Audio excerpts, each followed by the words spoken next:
Welcome to the podcast. In this episode, we're exploring what servant leadership really looks like in practice, especially in faith-based and nonprofit settings. We talk about the tension between leading and serving, how pastors and leaders can equip others without trying to do everything themselves, and why questions like, how can I help and what do we need, matter so much.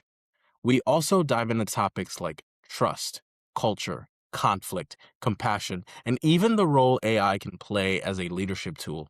If you're interested in leadership that builds people up, keeps the mission at the center, and creates space for others to grow, this conversation is for you.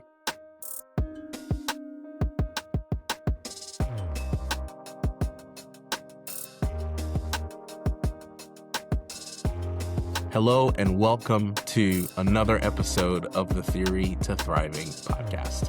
I'm Jesse Innes, and joining me as always is my co-host Dave Zetlow. Thanks so much for joining us. We really appreciate you listening wherever you may be. Please like and subscribe. You can find our podcasts on YouTube, Spotify, Apple Podcasts, and theorytothriving.com. You can also find our blog on Substack and LinkedIn. We'd love to include you in the conversation, so leave us a comment or join us in our free-to-join Discord. Until then, let's hop into today's conversation. So Jesse, given the challenges that we identified of a pastor being a servant leader, even as it's also clear that Jesus has modeled servant leadership as the way to be a good Christian and a good Christian leader, what do you think are the challenges that pastors face in being that servant leader? You know, it's funny when you say, what are the challenges? And that you pointed out that that Jesus had a very similar issue with Peter, um, when Peter is washing when Jesus is washing the disciples' feet, and Peter initially is like, why are you doing this? Don't do this.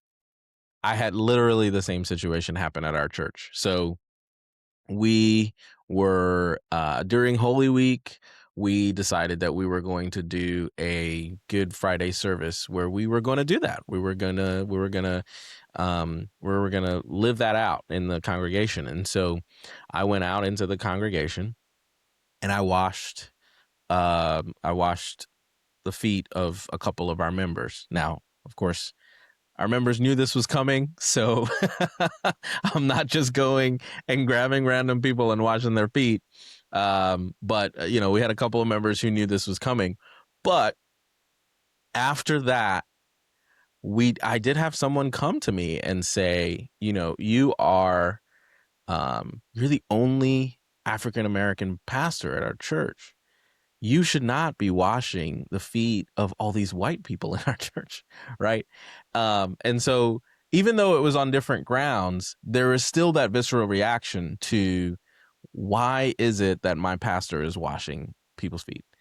And the person said, next time I'll do it. You don't have to do it. Next time I'll do it. I'll go out and I'll wash people's feet, which, at the end of the day, that was really the message, right? We really wanted people to go out into the world and serve one another. But it's funny. It's true that you say that when pastors initially seek to be those leaders, folks will step up and say, no, you shouldn't be doing that. And so, yeah, I think a lot of our servant leadership probably needs to be behind the scenes, right? Because when you start doing these overt servant leadership things, then folks initially jump back and say, you shouldn't be doing this and that type of thing. I think the overall challenge is that we do have this overall challenge in society in general, that those in leadership should not be doing certain things. And you can see that from a lot of different perspectives. One, the folks don't see that as a respectable thing to do. You should be respected as a leader, and if you do certain things, then you will no longer be respected. Folks see it as, is this a good use of your time? you know, this church is supporting this pastor financially to do certain things that only the pastor can do. Why is it that the pastor is doing these service type things? This is not what we needed, right? Or something like that. We talked about ego before, and things of that nature. So yeah, I think that that comes up as a challenge, but is it really a challenge if we get people to serve then? Because if I go out into the congregation and I wash people's feet and people's initial reaction is he shouldn't be doing that, maybe I should be doing that, then it does it does in a way encourage people to do what we have been asking them to do anyway. Um and I wonder if, I don't know, is that a challenge, right? If we lead the way and we show folks how to do things, and then folks start to think I can do that and he shouldn't be doing it, maybe I should be doing it, then maybe we've reached the goal. I don't know, what do you think? No, I think that's a good point on the foot washing. And foot washing is a symbol, I guess, of a lot of things, right? I Yeah. would say this, though. We're talking about servant leadership. What that means, of course, is coming behind someone, equipping them. I'm curious. You did a great job on the foot washing. I'm wondering, though, mission and ministry. Let's say you wanted to establish a new ministry Hmm. and the pastor comes behind those people as the servant leader, the one that gives them everything they need. You raise, is that a good use of their time? What does it mean to be that time? Have 5 or 6 teams. Does a pastor all of them? And in fact, because of the pastor's status and because he wants to be a good servant leader, does he or she basically spend the time with all of them so that none of them kind of get the whole thing? Do they bring other people along? What if I get a lay person and the somebody else gets a pastor? Which is better? How does that work? Does that fit into the pastor's skill sets? I think it comes back in part as we continue to discuss this is what's the pastor's role? So Hmm. I guess certainly preach the word of God is one of the pastor's roles, right? What are some of the other pastor roles? And I think would you be a servant leader in getting lay people to preach the word? Oh, that's interesting. So maybe Bible study. Pastor might do Bible study, right? What about mission and ministry? Well, pastor might do mission and ministry. And pretty soon, pastor has like 5 weeks worth of 1 week jobs, right? Yep. Just loaded down. So I think one of the interesting things that happen in churches when they say servant leadership, the pastor does do a great example. And you and your pastor did a great example with foot washing. Fantastic. Uh, and people respond, it was good, right? So, but the question becomes, if you're doing servant leadership as a church, the pastor can't do it all. And Exactly. I think that's one of the major questions is how do you develop a group of laity that can do that? Does that make sense? That makes total sense. That makes total sense. I think so. I again had another similar experience recently where we are getting into the summertime, and for some churches that means a new rhythm. And for some churches, that means a new rhythm in terms of small groups. Maybe we don't do individual small groups. Maybe we do one big group. And that's something that our church does. And so I was kind of getting ready to start having conversations with folks about what do we do for this big group study. And I reached out to someone who's got experience in doing that for the church. And he responded to me and said, Pastor, you're probably really busy. Why don't we take this, right? Why don't we take on this project? And cuz to your point, I think I think maybe not everybody, but a lot of people believe that pastors are busy, right? I think a lot of people also consider a pastor's family and their responsibilities too. And so folks are willing to step up and say, I recognize that our pastor is really busy. I recognize that this is also really important. How can we step up and how can we step in and make sure that our pastor is not doing everything, not doing it all. And I think, you know, going back to Jesus, that discipleship model is really important, right? It's not Mhm. for us to do it all, it's for us to equip others to do a lot of the work as well, and for us to continue to set the vision and to encourage people to step out and do the work. I just wonder, there's this common narrative in the church that maybe 20% of people do 100% of the work. How do you get out of that box, right? That certain people aren't doing all of the work all of the time. That's not every church, but that's a lot of churches. How do you get out of that? Well, let's explore what we talked about last week, the appreciative inquiry model and what that pattern might have done. Yeah. So the pastor probably said thanks and moved on, right? So if they had done a model of servant leadership and used the appreciative inquiry, they would have started with, "Oh, wow, that sounds wonderful. What's the what do we hope to gain out of it? What's the topic?" Um, and they would have discussed, a study, okay? And they would have said, "Well, what's been on your heart?" And they would probably ask, who might be involved in leadership, what kind of format are you thinking?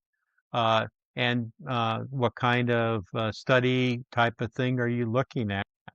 And they would have had a positive discussion. Then they would have brought the other two co-leaders in, and and the pastor might have said, "Hey, one of our ministries here is to continue to develop people so that 20% don't do all the work. What do you think about inviting a third leader that's new, that hasn't been part of this? It might be a Mm, different demographic. It might be a different part of the church, a newer member. I know them. We're reaching, here's two or three names. That way we have an experienced person, we have a faith person as a second, and now we have a new person. And then basically ask them questions, though, not tell them to do this, but ask them questions. mhm, So I think the servant leader then would say, well, what else do you need? And how do you see this? What's our dream, right? How is this going to end, right? Well, at the end of the summer, we'll have targets of 10 mm, new people in Bible study. We'll mhm, have completed this story, uh, and we'll have introduced a new leader, mentored a new leader, and come up with the targets. And then in the design, you basically ask the question of how do we make this real? Okay, so then you might look at gifts, or you might talk to them about, well, what's the makeup? Well, we have no one that's an organizer. Well, maybe mm. one of the leaders should be an organizer. One of the people should be the one that writes everyone. These are the things you might do. And so then the pastor doesn't have to lead it, yet they've been a servant leader by equipping that person. Mhm. Uh, we think of that as an example of how servant leadership, even when you don't take the active role, in fact, delegate that to someone else, but you still have the handoff. That's a positive handoff. That's what can I do to help? How can I make this better? Type of thing. Yeah, I think that that's really positive, a really positive way of looking at it in that, you give folks the opportunity to use their gifts, their talents, their skills, to do a lot of do a lot of the heavy lifting, whether it be in design, and things like that. But then you as the leader or the pastor is always casting that wider vision and always reminding people of what our targets are, and um, taking parts of the church that might seem as disparate parts to these individual groups, but also kind of keeping certain people in the loop and things like that, and keeping all these things connected. I think that's a much more positive model, and I think that that fits in well with what you believe, what a lot of folks believe the responsibilities of the pastor is, right? To be the person who serves the church, but also is the person who orders the church, right? Brings order to everything that's happening. Um, and like you said, inviting others, keeping in mind that diversity is important, keeping in mind that we've got some new folks who just joined the church who would really fit really well in this space, and things like that. I think that's geared towards much more geared towards what the responsibilities of the pastor is. um I'm thinking too, in terms of, um when we think about like the larger kind of role of what the pastor does. Again, this kind of goes back to trust, and it goes back to ego, right? 'Cause sometimes the congregation will not pick what you think should be the next study that we should do. Sometimes your congregation will not pick, the time that you feel like would be best for the new study to be held, and things like that. And some of those details you may need to let go of in order to focus on some of the other targets that you feel like are important. Um, but I think also too, I think a really important part of that is, how do the other leaders perceive the pastor to be? Do they perceive the pastor to be someone who really cares, who genuinely cares about them and their development and things like that? I think that's a really important aspect of it, because I think that helps folks to feel like when the pastor starts asking how questions instead of why questions, those questions are coming from a place of genuine care. I think that's a really important part of servant leadership too. Yeah. Uh, in the churches and the pastors I work with, the ones that are most successful at servant leadership, where they're not just taking control of things and they're not employing other types of leadership, they consistently do two things well. They create space for that discussion with that person, and they also create a environment where that person is the only one that's important. Mm, I remember one of the pastors I worked with and had really good success at being a servant leader to developing lay people is they would talk to you in the midst of 50, 60 other people around, and you would think that you were the only one present. hmm. And they would be fully engaged, and even if it was 5 minutes before the service. Yeah, So there is that, okay, and that's pretty rare, right? That's a characteristic. So one of the aspects that I found to be useful is if you're going to develop laity, and that's really what we're talking about, right? Develop laity, and developing laity use this idea of to be leaders, and use this idea of servant leadership. You need to model it to them. You need to have a standard way of doing things that creates the space, that mm, asks the question of how can I help? What do you need? How are we going to uh, focus this on consistent with the what the church is being led to do? How are we consistent with Scripture? Those mm. kinds of things, and allow the person to feel that.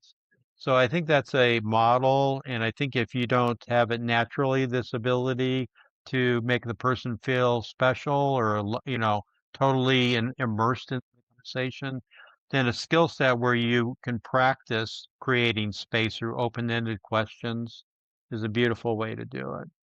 And I I love think every pastor I've ever met, no matter how great the church was, wanted more engaged laity. That's true. That's very true. And I love that.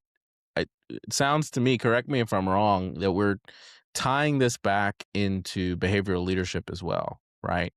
In that there is a there is a list of things that we need to do, but we're doing it from the heart of being consistent, and being, using that consistency as a model for other people to follow. So it is it is a checklist, right? It is a list of things that we deem important to do, but we're not doing them from this idea that we're just doing them to do them. We're doing them from this idea of this is how I model to a community what it looks like, and then they can take that and and adjust it to their own personality, their own skills, their own gifts, but they recognize that it's important because the pastor is doing it first and the pastor is doing it consistently. I like that. I like that tie-in. Am I using that correctly? Yeah, I think it's interesting because last week, after our first podcast came on behavioral science, one of a teacher that I know basically took strong objection to the idea of checklists. And Okay. checklist, though, is a crutch Yeah. where the person was not getting to know the person. Mm-hmm. So one of the key factors is what are you checking off? Are you checking off a speech and specific words, or are you Mm, learning how to open up space, how to mm, value the person, how to make connection with the person, or are you just following a routine? There's nothing wrong with a routine, right? As long as you're willing to continue to improve it. You yeah. should have a rhythm, right? You Yeah. should have something that's a tool. So the question is the checklist a tool or is the checklist a crutch? Crutch. And Yeah. unfortunately, sometimes those that don't practice these leadership skills have a lot of ego, use them as a crutch, That's right, true. for not doing it. So but I do love fact of consistency. But I would say that from my point of view, working with churches and organizations, is it's the culture that matters, right? It's the what's their vision for they are, and Mm-hmm. how does that culture match up with it? And the connection or disconnection between those two is uh, is where the challenge comes up. Because if the checklist is a measure of our vision and our culture, working together, then it's probably beautiful. If it's Yeah. a process to maintain control or to, you know, do it the pastor's way, then not Mm, so much, if you will. yeah. And it's Yeah. nice to have both challenges at the same time. And I love that question from the teacher, and I love highlighting that idea um, that it's really where it's coming from. I think about that in terms of a lot of different things. I think about that in terms of AI, for example, in that you know you could use AI for negative purposes. You could use AI for you could use AI for all types of unhelpful things, but what is your intention behind it? Is it a tool to help along with all of your processes and your systems, or is it um, or is it a way for you to cause further disconnect from you and others on your team, others in your community? Right? Are you replacing people with AI, or are you using AI as a tool in your ministry? Unfortunately, recently heard about a pastor who was having AI write all of his sermons, right? That is not the appropriate use of AI.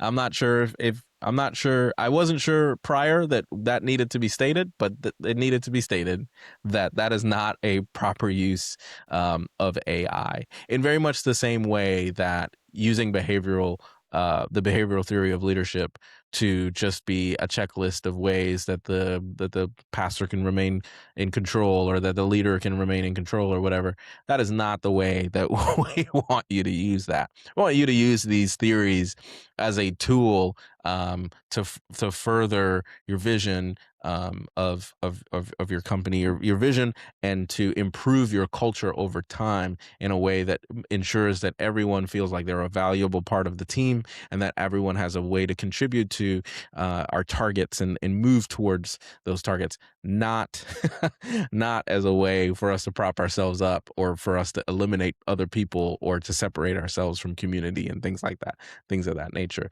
But I love the question. I absolutely love the question. Well, I really, it's amazing.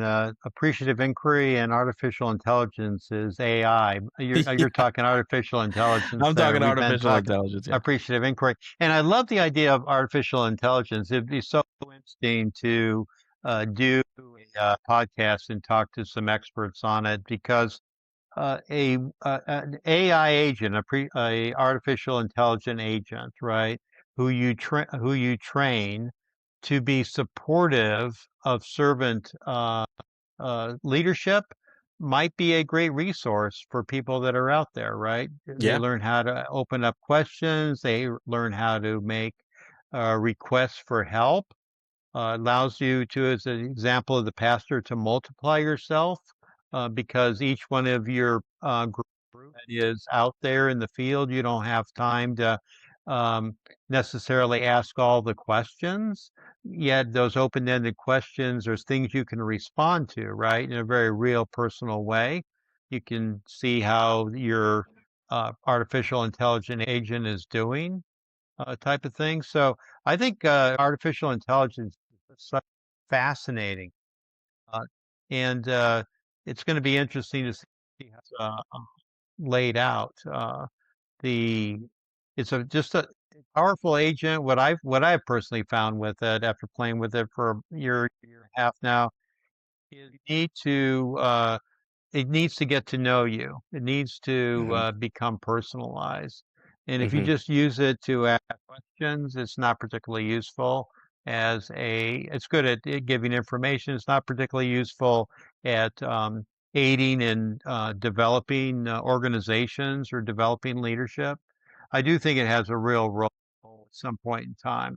Once you've created a culture that allows open space, it can just really answer the questions very Hmm. quickly, unbelievably quickly. So, Yeah. yeah, it's fascinating, Jesse. Yeah, I agree. I see it also as a time saver in the sense that that it really just kind of helps you to go through your own processes, your own thought quicker if you're using it correctly, right? If you're kind of training it on previous work that you've done, if you're training it on um the culture of your community, if you're training it on your goals, your targets and things of that nature, and if you use it as a thought partner and a conversation partner, over time it can get better and better at that. um but you use it as we've used it here, as a conversation partner with other people in the room as well, with other people on our team as well, so it's not replacing anyone. It's just another thought partner that we can have, really just to kind of speed things up, to your point. But yeah. I think the challenge with it also is the challenge with working with human beings. Ironically, is that if you use it to expand the possibilities, expand how you look at things, expand what your alternatives are, or you can use it to narrow the choices. You Mm, can use it to narrow into what you think. You can use it as justification. mm, So it is a really powerful tool. I think you need to look for that broad tent, if you will, yeah. that wide range um, of inquiries, wide range of answers, and Hmm. ask a lot more how questions, how might questions than you why not or something. Mm, You I don't like want to that. narrow, you want to expand, and Yeah, we'll be absolutely. debating this for the next 5 years. We And, will, and we'll because my figure out how it works. You know. exactly. Well, and my whole thing too is that one of the most important things about using AI as a tool and restricting that is that like we were talking about earlier, one of the important things about servant leadership is that you recognize that the leader, that the pastor or the leader is that genuinely cares, right? And that's one of the fundamental things that AI can't do. AI can't fundamentally care. It doesn't have emotions and things like that. It's purely logic, and so it can't fully replace a human being. So we shouldn't even try to do that. We should use it, recognizing its limitations. Um, and I think as long as we do that, I think we'll all be in a good space. But there's still it's still very new to us, and so there's still a lot of conversation to be had, and I'm sure we will have a lot of those conversations as we continue on as well. I think too, if we could pivot for a second, thinking about servant leadership in terms of nonprofits, like what is the what's the perspective that's missing here when we're thinking about a nonprofit space that's not exactly the church world, for example? That's a great question. So I would say one of the advantages a nonprofit has in terms of employing a servant leadership model as opposed to a corporation is usually they're doing it for a cause, Mm, and they tend to attract people that work for them, people that volunteer for them, that care about that cause. So that gets back to a culture, right? That gets back mhm, to the purpose. That gets back to the vision. And then they often use volunteers to at least do part of the labor. When you use volunteers, you have to be encouraging, right? You have to basically um, take these people that have been influenced by the cause, and so they have that, and so they have the vision, and then they bring a skill set. mm, Part of the challenge, of course, compared to corporations, corporations can choose who they want because they pay them and they pay them well. mhm, And nonprofits, they many times, especially the smaller ones that use a lot of volunteers, use volunteers, so they don't have to pay.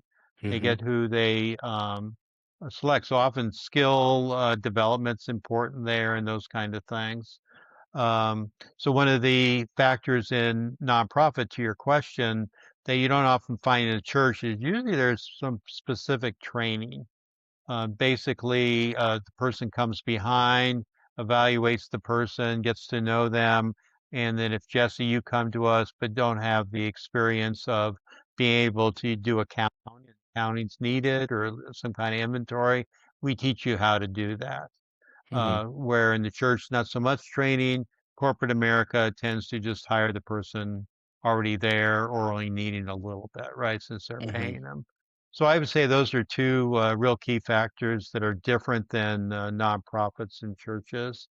I think the other challenge with nonprofits is the fluidity of the volunteers and people. They have, in my experience, they have turnover, and if they don't have turnover, they have uh, only certain hours, right? Person works mhm, for 6 hours on Tuesday, 6 hours on Thursday, volunteers. So they have an integration challenge. mhm, So the servant leadership uh, it can be pretty ineffective with if you need 5 volunteers to do one employee's worth of work. It's kind of challenging to do servant leadership for 5 people, where you mhm, would have only had to do one. So in nonprofits, you usually find that the people you do servant leadership on are the supervisors mhm, or the lower level leaders. So you're giving them the space, you're giving them the opportunity, and hopefully you're providing them some skills to work with their people. So I guess that's how I would characterize the nonprofits. Does that fit into some of your experiences with them? Yeah, and it kind of leads to a question too, because I certainly have experienced that. I wonder with that turnover, if you will, um, do we then encourage some of the lower level leaders to employ their own servant leadership, and because I wonder if that would be a much easier way to give servant leadership to our volunteers, is that if we model that servant leadership for some of our lower level leaders with the expectation that um, they then model that for their volunteers as well, and then it's kind of a trickle down effect, and then it doesn't lead to the higher level volunteers having to higher level leaders to have to do that for everyone. It's much more of a multiplication type model. Yeah, I guess I'd love to hear from people that are listening to the podcast. My experience is the more levels you go down servant leadership, the more challenging it is, and more it Mm, becomes a cultural issue. Okay. So in other words, if hands if Houses for Humanity, as an example, Habitat what for they've Humanity. done. Thank you. Exactly. I can't believe I got that. Well, hey, a new word. Maybe it's the Yeah. competitor. Yeah, Habitat for Humanity. Thank you. Be a senior moment there. The so what for Humanity does there is they do practice a pretty solid servant model where they equip their people and equip their lower levels. The big difference is, much like you talked about before, they have extremely strong culture. They Mm, have specific guidelines, checklists, if you will. They have a culture that we're here to do it within these parameters. Here's what we do. So they have the manuals, they have hmm the processes, they have the culture. They talk about the culture. They get people to buy into the culture. So yes, at the lower levels, the thing I would say though is if you do servant leadership at the lower levels, it has to be tied to a pretty strong culture, in my experience, Okay. uh, Yeah. like Habitat for Humanity. I like that. I like that. And you wrote about you said one of the most common nonprofit failures is mission drift through compassion. Can you say a little bit more about that? Sure. So you start a mission, ministry in church. You start a nonprofit. Do it well. You roll it out. You have some form of leadership, servant leadership. So what we talking about today? You make inroads into the community. You're helping a population that needs help because of interest in helping. They care about people, right? They Hmm care about it. And so it's an example, Habitat for Humanity does houses. Well, these people also need something to eat. They also need, other things, education. They need transportation. They need clothing. They need a Matthew 25 list, right? And you're giving them housing. So what happens to some nonprofits is they drift from their original purpose. Mm, And the challenge with that is you end up without that strong culture, without that strong mission. Habitat for Humanity is a great example of somebody that doesn't have any that I know of drift. They don't have compassion drift. And mm, that's important because it's not coming from, we're misdirected. It's coming from, I have strong empathy for these people. I have strong, and they need other things. And what hmm happens then is the organization and the leadership lose their focus. hmm Obviously, some people have been pretty decent at maintaining that. In ministry, though, over time, if you look at success and failure stories, that whole idea of compassion drift is definitely very predominant. It's kind of Yeah. like in my day, the March of Dimes. Uh, um, you were to eliminate a disease, and they eliminated it, and they couldn't figure out what to do with them. So they should have basically stopped there and Mm, basically let somebody else do the next thing. But they tried several different things, and that's another mm. great historical example. I don't know. Can you think of anything that you started as something focused was successful, and then you wanted to build on it, and it almost lost its energy? Or I'm thinking of a specific example. I don't know if I can come up with a specific example, but I definitely feel that in that like y- you you so for example, I guess one of the things that I think from a social media perspective, the church kind of came under the microscope about on the tail end of last year, I think it was, where there were some social media folks who would call different churches and ask them for baby formula, for example, and just to kind of see how churches would respond to that. Because there's this idea that churches are expected to respond to all types of needs of folks, and then folks went on to critique different churches based on their response. And I think in the situation where where I'm in, the church where I'm in, there's a very specific protocol when we are asked to serve different needs that we aren't well equipped to serve. Um, it's not that we don't want to be well equipped to serve those. It's just that we recognize that in this time we just aren't equipped to serve all of the needs. And I think it's helpful that we have a protocol for that, and we have a way to point people in the right direction. One of our we use different ministry partners to point people in the right direction and say, we support these different nonprofits in the community. So although we can't support you directly, we can point you in the right direction. We can give referrals and things of that nature. That's kind of where I see that situation unfolding. I think also this not the exact same thing as mission drift, but um, I can see where folks their compassion can kind of get in the way of the overall mission is in trying to become people pleasers and avoiding conflict, right? And so instead of dealing with a specific situation head on, um, I know I've been guilty of this in that I want everybody to be happy. I want everybody to feel like they have a place. I want everybody to feel like they have a voice. And so I kind of come down on the side of like not necessarily disagreeing with someone, so in a way to avoid conflict. And I've had to learn over time that conflict is just a necessary part of what leaders will encounter. We've mentioned this in previous podcasts that everybody is different. Everybody is coming from a different perspective, and when you have folks coming from different perspectives, eventually we will disagree on certain things.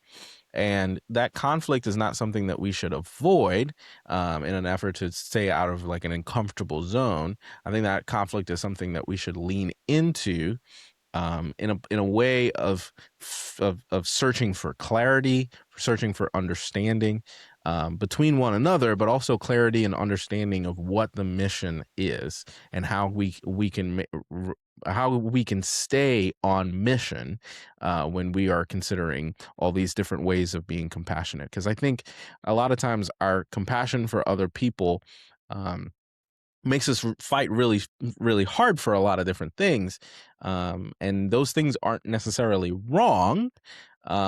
They just don't always fit the mission.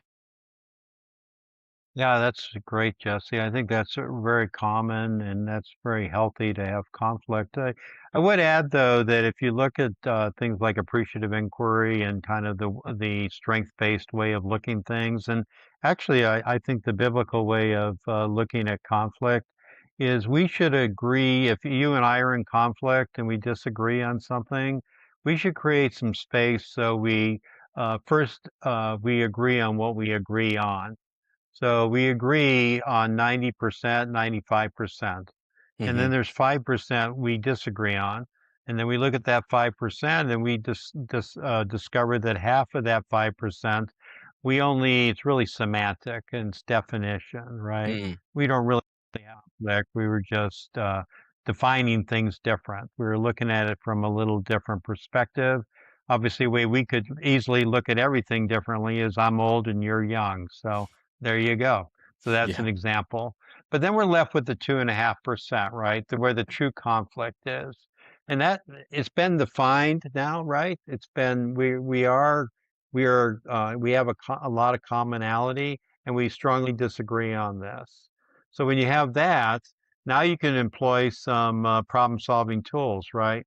Hmm. More information. You can bring in a third party. You could have a cooling off period. You could have me argue your point, you argue my point. There's a tremendous amount of conflict resolution opportunities. You've narrowed it down to the real conflict. So I would encourage churches, particularly churches, to do that, to basically, what are the things we agree on? That's usually around 90, 95%. Then okay, where are we falling, tripping ourselves on semantics or society speak, if you will? Let's say, hey, look, that we're not really in conflict there. That's just we're just looking at it from a different lens. And then you can get down to what are real conflicts. Mm, And I think that's the sad thing is oftentimes the uh, church groups end up thinking we're totally in disagreement, and we mm. don't have any availability to have. I agree with your point on leaning in, don't hide it. So I'm being supportive, but I do think there's another level there of how do you deal with conflict and how some of the leadership theories, all the leadership theories we're going to be looking at, really try to get to that space in order to understand that. I love it. Yeah, I love it. Yeah, because I think we do want to. I think especially from the perspective of faith leaders and the perspective of nonprofit leaders, is that we do want to keep compassion at the center of things, but we also want to keep the mission at the center of things as well. And it's the ways of kind of navigating that may or may not become tricky. I think if you employ servant leadership and you focus on asking those how questions and things of that nature, but also kind of recognizing the gifts that other people bring and try to balance that servant's heart that people have, that stewardship heart that people have, but also kind of balancing what an effective servant leader can do to maintain the mission and the purpose of what we're involved in. I think that's helping us to take a major step in the right direction in terms of leading people to live fully into who they're called to be. So, I just emphasize it again. I think vocabulary is an interesting thing, and especially in a Bible-based uh, Christian organization, they do have the Bible, right? And there is a yeah, lot of scripture in there, and a lot of yeah. the scripture leads to what a servant leadership looks like, what leadership looks like, and doesn't look like. And I think that a study of that with your vision of how to make that alive can Hmm. really be a great place to start to form that foundation to um, allow you to uh, handle differences of opinion along the way. Oh yeah, absolutely. I think especially as um, you're looking for that common ground, right? These are the things that we believe together, um, and kind of centering things on that. I think that can go a really long way as well, for sure. I can imagine our listeners, at least if I was a listener, I'd be thinking, Dave, how are you and Jesse finding all this time to do all this stuff? In terms of being a servant leader. Um, any thoughts around that, Jesse, as terms of how this might fit into the other roles a pastor or a lay leader might have? I think if, from my perspective, in terms of time, I think for one, it's important. I think once you've considered it a priority, I think it's important to make the time for it. I think these discussions are important. I think the ways that we lead one another, I think is important for us to learn and to grow in that. Because if we find the needs of our communities to be important, we should find the ways that we are leading folks um, to find prosperity in these different areas. I think that's equally as important from my perspective. Um, I think also too, when you when you employ servant leadership, you find that you have a lot more time. If you're doing the opposite and you're doing everything for your organization, and you're finding it, I think a lot of times you can fall into the trap of thinking, well, the way that I take care of folks is if I do everything for them and they don't have to worry about anything. Well, when you do everything for everyone, then you will find yourself not having time. So for me, I think those two are really important. I think it's finding that time to make that a priority, but then also when you are employing these things and you're giving people the authority and the ability and the resources to live into their purpose, then you find that you have a lot more free time to do things like these. Thanks for joining the Theory to Thriving podcast. If you made it this far, continue the conversation with us. You can join our free to join Discord, or you can just leave us a comment. We'll see you soon.